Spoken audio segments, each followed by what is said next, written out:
ताज्या बातम्यांसाठी महान करेला सबस्क्राइब करा आणि बेल आयकॉनला क्लिक करा। नदीपात्रात व परिसरात विनाकारण फिरू नये व सतर्कता बाळगावी। तहसीलदार सारिका भगत।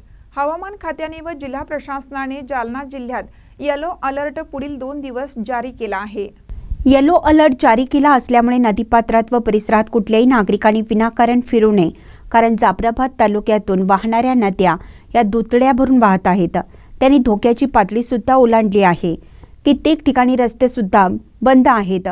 प्रशासनाच्या वतीने येलो अलर्ट जारी करण्यात आला आहे। त्यामुळे नदीपात्रात व परिसरात कोणी फिरू नये किंवा आपली गुरे चारण्यासाठी नेऊ नये, सतर्कता बाळगावी व प्रशासनास सहकार्य करावं, असं आवाहन जालना जिल्ह्यातील जाफराबाद येथील तहसील कार्यालयाच्या तहसीलदार सारिका भगत यांनी नागरिकांना केली आहे।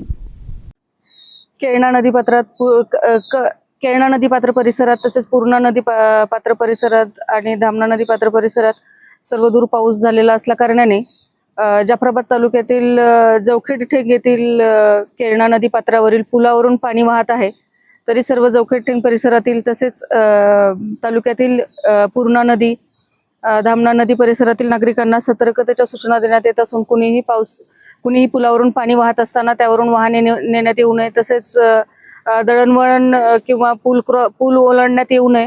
नदी परिसरातील जनावरे तसेच शेतीविषयक जनावरांना नदीपात्राच्या जवळपास फिरकू देऊ नये।